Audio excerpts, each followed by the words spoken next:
خب امروز هستش 29 هفته 1404. من یک کندوی عسل پیدا کردم. این حفاظی هم الان ندارم. خیلی این درخت خیلی بلنده، تا نصفه درخت بالا اومده. هنوزم ارتفاعش فکر کنم خیلی بلنده. نمیدونم چند متر، این 10 متر، این 12 متر، 13 متر، نمیدونم واقعا.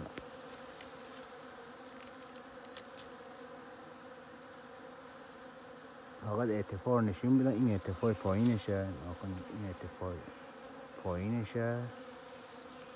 اگه ببینیم، اگه برگای درخت بذاره، این ارتفاع پایین، این ارتفاع بالاش. دیگه زنبوران دیگه معلومن دیگه. خوش به حال جکی و جی.